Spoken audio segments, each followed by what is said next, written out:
현장에서 자주 다치나요? 안녕하세요, 야송입니다. 자, 오늘의 질문, 현장에서 자주 다치나요? 아무래도 현장은 위험한 곳이라고 생각해서 물어보신 것 같아요. 맞습니다. 현장은 위험하고요. 그래서 본인이 안전에 대해서 신경을 안 쓴다면 다칠 수 있는 곳이에요. 주위에 물어보면 다들 크게 한 번씩은 꼭 다쳤더라고요. 자잘한 다침 같은 거는 많이 있고요. 예를 들면 이 안전모를 쓰고 다니셔야 되는 게 머리를 자주 부딪혀요. 근데 반대로 안전모를 잘 써가지고 부딪히는 것 같은데 이게 이렇게 앞에를 눌러서 쓰거든요. 이 눈썹이 안 보이도록. 그러다 보면 이 위쪽이 잘 안 보여요. 근데 위에 뭐가 있는지도 모르고 이렇게 앞에만 보다 보니까 이렇게 딱 들다가 머리 부딪히고 막 그런 경우가 있어요. 그럼 이제 목이 좀 뻐근하죠.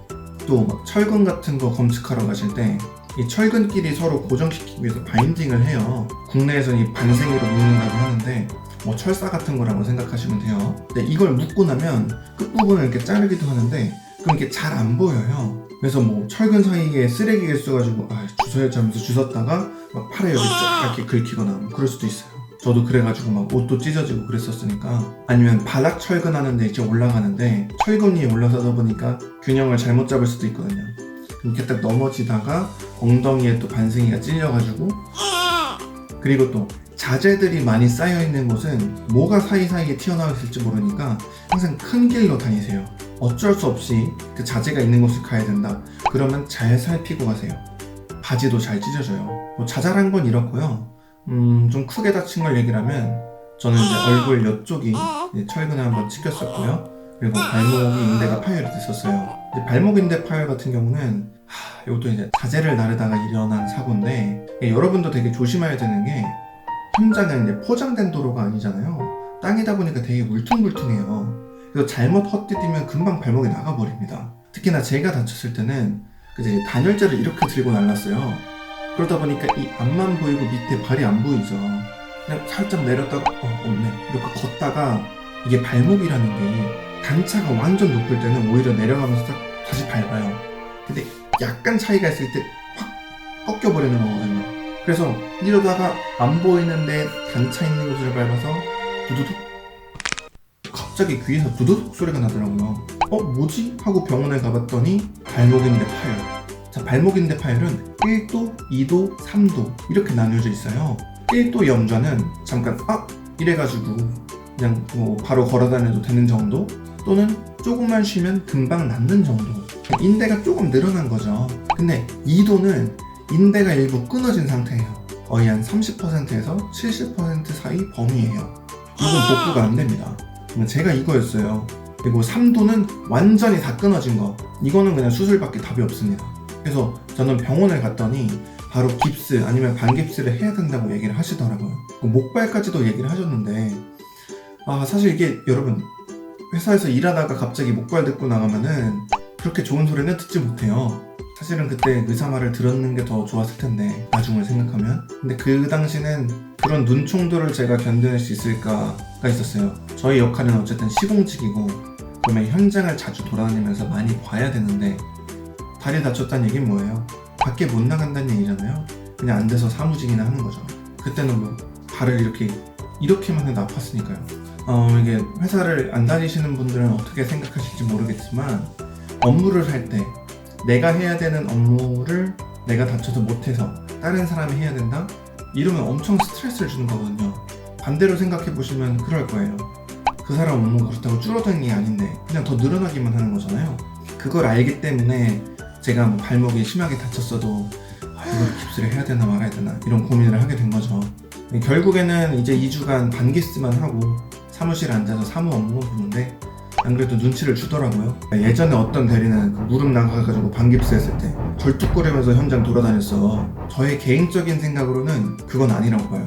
그렇다고 얘기는 못했지만 이제 원래 크게 다치거나 인대 다치거나 이런 거는 나이가 들었을 때 더 크게 나타나거든요. 막 여러분들 부모님이나 비 오나 보네 무릎이 쑤신다 이러잖아요.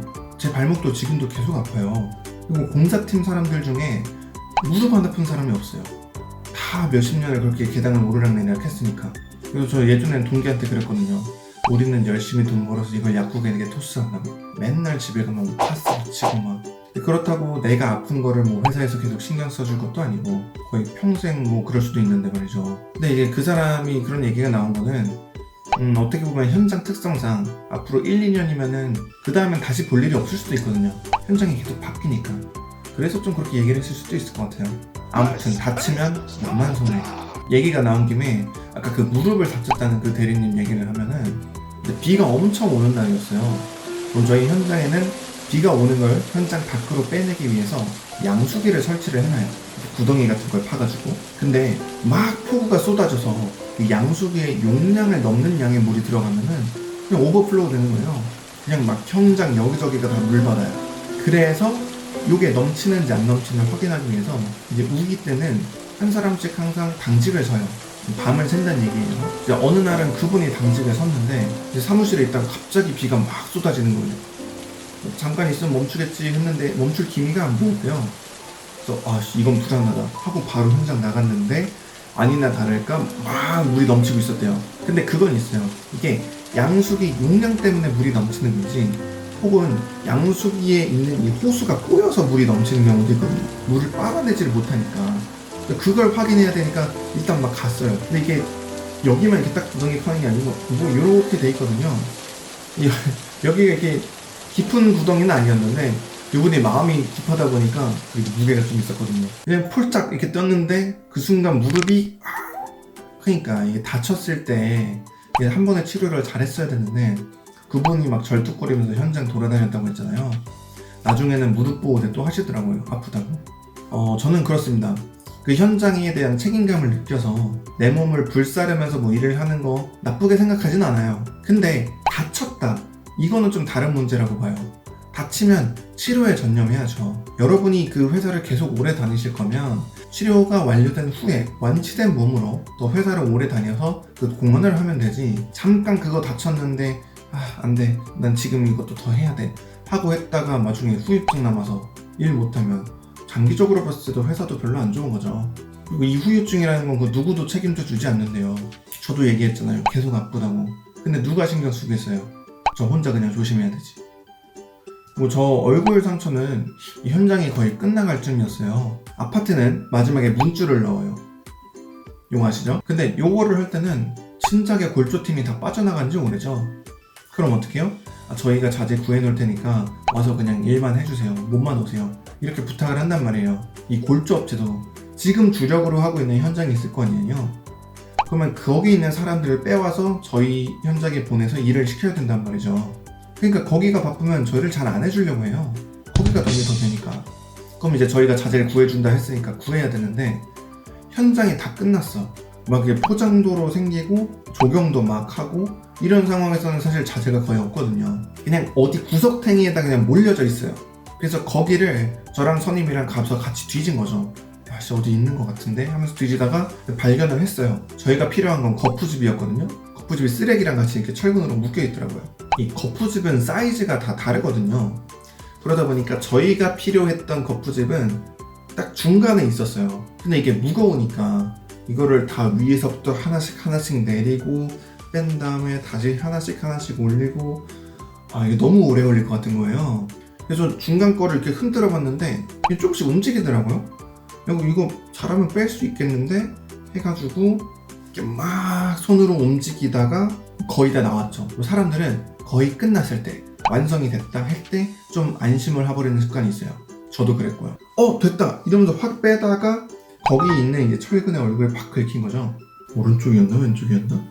이게 거푸집이나 동바리 같은 경우는 무겁다 보니까 굵은 철사 같은 걸 이렇게 묶어 놓거든요. 근데 이게 잘 안 보이죠. 그래서 거기에 찔린 건데 아무튼 피가 막 나가지고 곧바로 정형외과로 갔어요. 이게 찢어졌다기보다는 약간 철사에 패였다고 하더라고요. 근데 보통은 이거 약 잘 바르면은 나을 거예요 이렇게 얘기를 하는데 거기는 이건 100% 흉집니다 이렇게 얘기하는 거예요. 얼굴인데. 그리고 일단 치료가 끝나면 그러고 나서 흉이 지면 그때는 성형외과 가서 치료를 받으면 된다고 하더라고요. 그래서 거의 한 달 동안 술은 당연히 안 먹었고요. 약 엄청 잘 바르고 잠도 푹 자려고 하고 치료를 위해서 전념을 했는데 다행히 흉이 안 남았어요. 부상 얘기를 하니까 좀 그렇습니다. 그리고 이유는 잘 모르겠는데 다치면 뭐라고 해요. 관리자가 다치면 어떡해? 물론 작업자들이 더 위험에 많이 노출돼 있긴 하지만 우리도 위험한데 왜 다친 걸 창피하다 그러는 거죠? 오늘의 답변은 여기까지고요. 현장 가셔도 다치지 마시고 처음 가시게 되면 파스 두둑히 챙겨가시고. 그럼 안녕.